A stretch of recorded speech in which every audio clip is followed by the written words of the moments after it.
Le calcul d'air et de volume, qui est une application importante du calcul intégral, a suscité très tôt un intérêt marqué chez les géomètres grecs.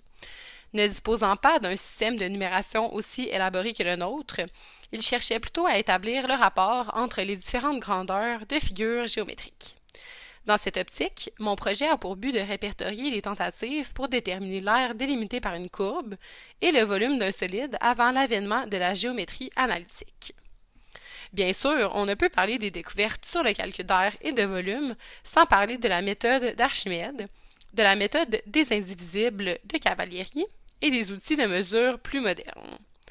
Ensemble, ces trois techniques constitueront donc le corps de mon projet ayant pour thème le calcul des aires et des volumes sans intégration.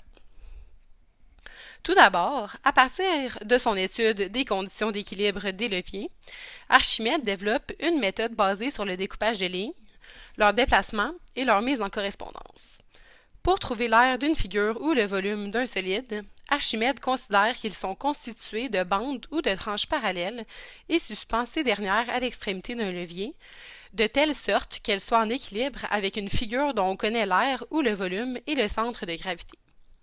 Comme il s'est inspiré de ses travaux sur les leviers pour trouver plusieurs résultats sur les aires et volumes, rappelons certains aspects de son étude sur les leviers. Tout d'abord, un levier est constitué d'une barre rigide mobile autour d'un axe de rotation appelé point d'appui. L'objet à soulever est placé sur la barre tandis que le levier modifie la force à exercer. Lorsqu'une force est judicieusement appliquée sur la barre, cette dernière pivote autour de son point d'appui. Ainsi, Archimède énonce les propriétés des leviers sous forme de principes, le plus important étant le suivant. Des masses inégales à des distances proportionnelles sont en équilibre. Plus généralement, la proportionnalité évoquée par Archimède stipule que les masses sont en équilibre si et seulement si d1 sur d2 est égal à m2 sur m1, où d1 et d2 sont les longueurs des bras du levier. Cela revient à dire que les moments m1d1 et m2d2 sont égaux. Maintenant que nous sommes plus familiers avec la méthode du levier, voyons comment Archimède utilise cette méthode pour comparer l'aire d'un segment de parabole à celle du triangle inscrit. Soit donc un segment de parabole ACB ayant pour base AB et pour sommet le point C, où C est le point où la tangente à la parabole est parallèle à AB. On va montrer que l'aire du segment de parabole est 4/3 fois l'aire du triangle ACB. De cette façon, Archimède parvient à exprimer l'aire d'une figure parabolique en termes de l'aire d'une figure rectiligne plus simple dont l'aire est connue. Tout d'abord, le diamètre relatif à la base AB est la droite CJ. Le diamètre d'un segment de parabole étant une droite partant d'un sommet, dans ce cas-ci le sommet C, et divisant tout segment parallèle à la tangente à ce sommet en deux parties égales, on a que J est le milieu de AB. La tangente en A coupe CJ en P, soit maintenant un point F décrivant l'arc de parabole ACB. On introduit la parallèle ACJ passant par F. Cette droite coupe AB en E, AC en K et AP en G. La parallèle ACJ passant par B coupe AC en L et la tangente en A au point D. Puis, Q est situé sur l'extension de AL, de telle sorte que QL est égal à LA. Dans cette démonstration, L sera considérée comme balance de pivot. Archimède utilise le fait que FE sur GE est égal à BE sur BA, un fait qui a bien sûr été démontré dans mon projet, pour montrer dans un premier temps que l'aire du segment de parabole est 1/3 fois l'aire du grand triangle BDA. Comme EK est parallèle à BL, on a par le théorème de Thalès que BE sur BA est égal à LK sur LA. Mais par définition de Q, LQ est égal à LA. Ainsi, Archimède obtient que FE sur GE est égal à LK sur LQ. Et donc, en faisant le produit croisé, on a que GE fois LK est égal à FE fois LQ. Puis, on trace un segment SR de milieu Q, de sorte qu'il soit parallèle à CJ et de longueur FE. Ainsi, SR est égal à FE et on a que GE fois LK est égal à SR fois LQ. C'est ici qu'on applique la mécanique d'Archimède. FE est un morceau du segment de parabole, tout comme GE est un morceau du triangle ABD. On place le segment de parabole en Q, c'est-à-dire que chaque segment FE, variant de 0 à CJ, sera placé en Q. Ainsi, la parabole est sur un des côtés de la balance de pivot L, Q étant symétrique de A par rapport à L. Pour qu'il y ait équilibre, le poids du triangle ABD doit être placé en son centre de gravité. Le centre de gravité X du triangle est sur la médiane LA, à 1/3 du chemin de L à A, c'est-à-dire que LX est égal à 1/3 fois LA. Ainsi, le poids du segment de parabole fois LQ est égal au poids du triangle BDA fois LX, et comme LX est égal à 1/3 fois LA, on a que le poids du triangle BDA fois 1/3 LA. Et Archimède traduit cela par l'aire du segment de parabole BCA est égal à 1/3 fois l'aire du triangle BDA. Il reste à montrer que l'aire du triangle BDA est 4 fois l'aire du triangle ACB. Remarquons que l'aire du triangle ACB est égale à 2 fois l'aire du triangle ACJ, qui est égale à l'aire du triangle AGP. En effet, chaque médiane sépare un triangle quelconque en deux triangles d'aire égales. De plus, l'aire du triangle BDA est égale à 4 fois l'aire du triangle AJP, qui est égal à 4 fois l'aire du triangle ACB. Ainsi, l'aire du segment de parabole BCA est 4 fois plus grande que l'aire du triangle inscrit BCA, ce qui était à démontrer. Outre le calcul du secteur parabolique, un autre exemple célèbre de détermination de volume réalisé par Archimède est celui de la sphère. Il veut démontrer que le volume de la sphère de diamètre AC est égal à 4/3 fois pi r à la 3. Pour ce faire, considérons un plan MN perpendiculaire à AC.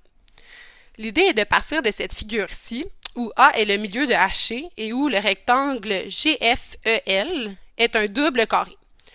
En effectuant une rotation autour de l'axe de symétrie HA, le cercle de centre K donne naissance à une sphère, le rectangle GFEL a un cylindre et le triangle AEF a un cône de sommet A. Pour comparer les volumes, Archimède considère la coupe selon le plan MN et les cercles d'intersection de ce plan avec la sphère, le cylindre et le cône. Après rotation, on obtient 3 tranches qui sont des cylindres de même épaisseur infinitésimale et dont les volumes sont proportionnels à la surface de leur base. C'est donc dire que les volumes sont proportionnels au carré du rayon, donc SP à la 2, SQ à la 2, SM à la 2 pour les tranches du cône, de la sphère et du cylindre respectivement. Archimède cherche donc à établir une relation entre ces 3 longueurs au carré. En analysant la figure juste ici, on remarque que les triangles ASQ et AQC sont semblables car ils respectent la condition minimale de similitude des triangles angle-angle, donc un angle droit, et l'angle CAQ commun. Comme les côtés homologues de deux triangles semblables sont proportionnels, on a que AS sur AQ est égal à AQ sur AC, et donc en faisant le produit croisé, que AQ à la 2 est égal à AS fois AC. Nous nommerons cette égalité étoile. D'après le théorème de Pythagore dans le triangle ASQ, on a que AQ à la 2 est égal à AS à la 2 plus SQ à la 2. En remplaçant dans notre égalité étoile, on a l'égalité AS à la 2 plus SQ à la 2 est égal à AS fois AC que nous nommerons étoile-étoile. C'est ici que la mécanique entre en scène. Archimède utilise un levier de bras HA et AS où le point d'appui est A. On calcule donc le rapport suivant. Sachant que HA est égal à SM, on a donc HA sur AS est égal à SM sur AS. Puis, on multiplie en haut et en bas par SM, et sachant que SM est égal à AC, on a que HA sur AS est égal à SM à la 2 sur AS fois AC. Finalement, on remplace le dénominateur par notre égalité étoile-étoile, et on obtient le résultat clé HA sur AS est égal à SM à la 2 sur AS à la 2 plus SQ à la 2, qui est donc à interpréter en termes de levier en comparant avec D2 sur D1 est égal à M1 sur M2 que nous avons vu plus tôt. En remplaçant AS par SP dans le membre de droite, on obtient HA sur AS est égal à SM à la 2 sur SP à la 2 plus SQ à la 2. Puis finalement, pour mieux visualiser comment nos tranches s'équilibrent, on prend le double de chaque segment dans le membre de droite et on obtient HA sur AS est égal à MN à la 2 sur PR à la 2 plus OQ à la 2.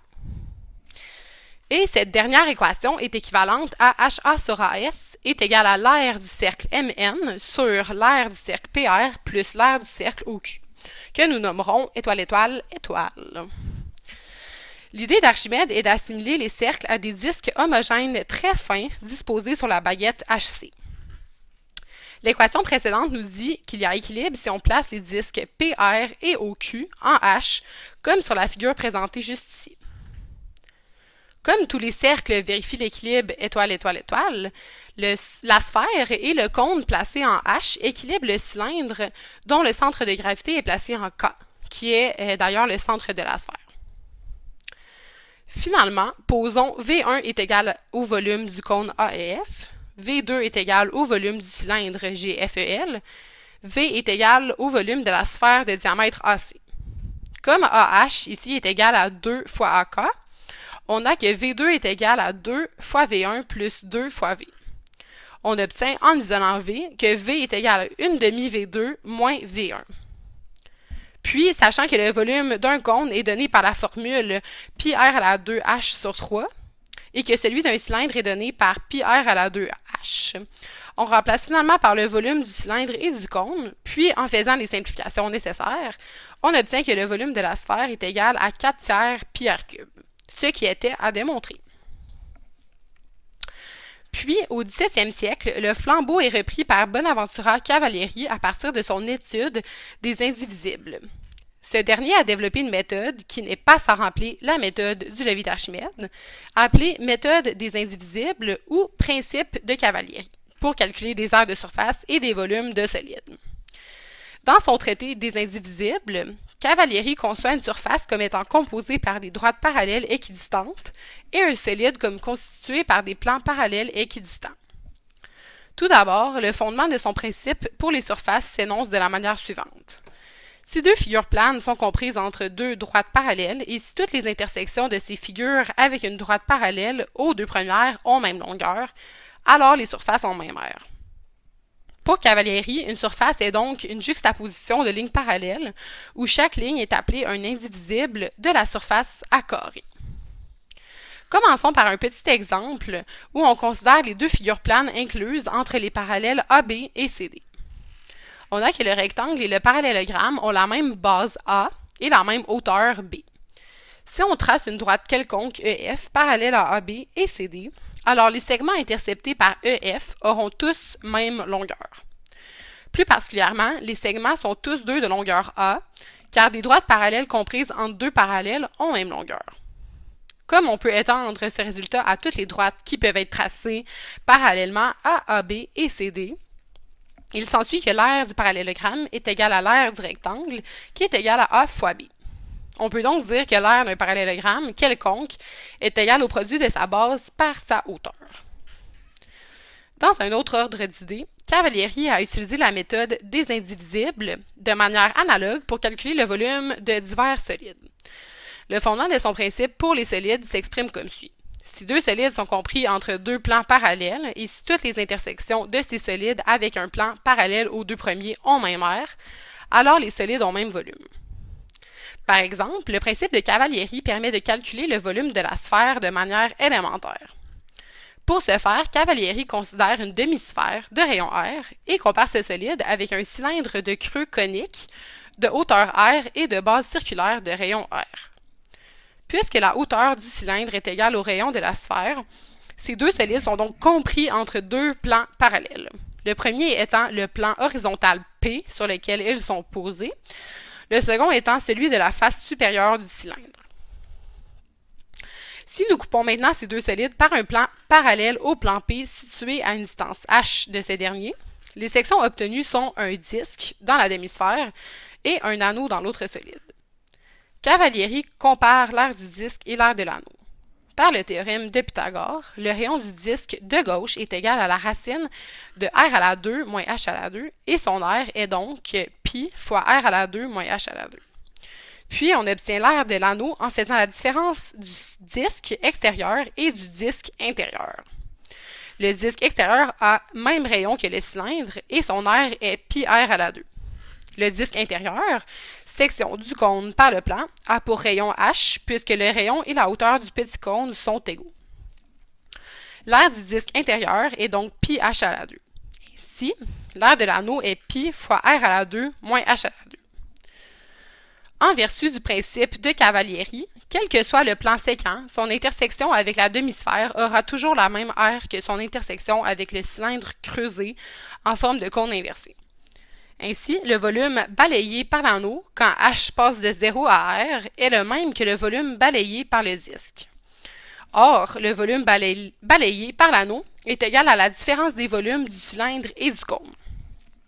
On connaît le volume d'un cylindre de rayon r et de hauteur r, soit pi r cube, puis sachant que le volume d'un cône est le tiers du volume du cylindre de même rayon et de même hauteur, le volume de la demi-sphère est donc pi r cube moins pi r cube sur 3, ce qui donne 2 tiers pi r cube.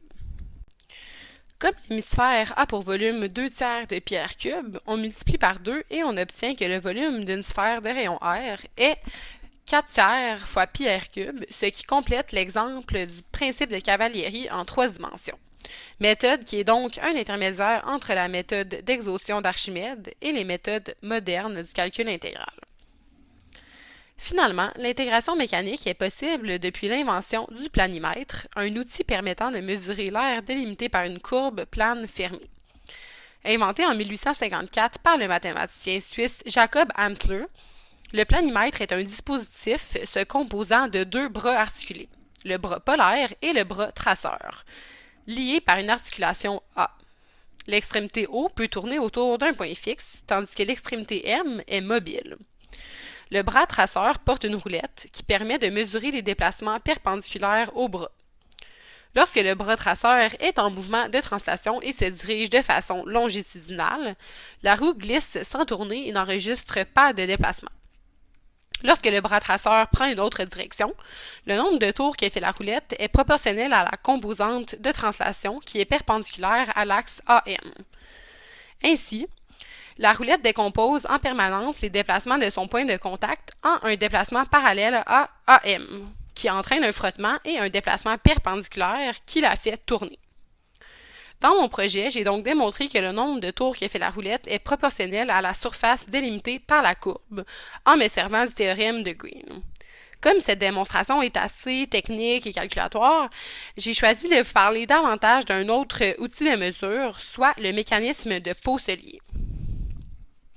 Bien qu'il ne soit pas à proprement parler un instrument de mesure permettant de mesurer des surfaces planes, le mécanisme de Pau-Cellier est tout de même dans l'esprit du projet.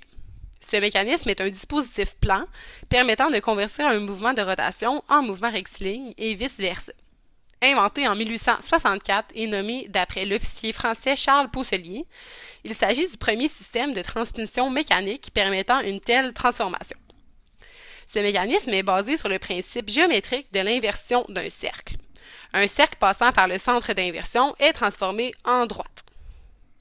Plus précisément, le mécanisme de Pau-Cellier est un système articulé constitué de 6 bords, dont 4 forment un losange, assemblés comme sur ce schéma. Les 2 extrémités L et K du losange de côté B sont liées au point A à l'extérieur du losange avec les 2 autres bords AK et AL de même longueur A entre elles. Le balancier AM' contient M, lequel se déplace sur un arc du cercle de centre O. Les 2 points O et A sont fixes. Lorsque M se promène sur le cercle, le losange se déforme, tandis que la position de M' est limitée à un segment de droite fixe perpendiculaire à AO. Nous allons montrer que M et M' sont images l'un de l'autre par l'inversion par rapport au cercle de centre A, c'est-à-dire que le produit des longueurs AM et AM' est constant. Les diagonales du losange sont orthogonales et se coupent en leur milieu J. Ainsi, JM' est égal à JM. Comme AM est égal à AJ moins JM et que AM' est égal à AJ plus JM', on substitue ces valeurs dans le produit de AM et AM', on remplace JM' par JM et on obtient AJ à la 2 moins JM à la 2. D'après le théorème de Pythagore dans le triangle AJL rectangle en J, nous avons, en utilisant A est égal à AL, que AL à la 2 est égal à AJ à la 2 plus JL à la 2.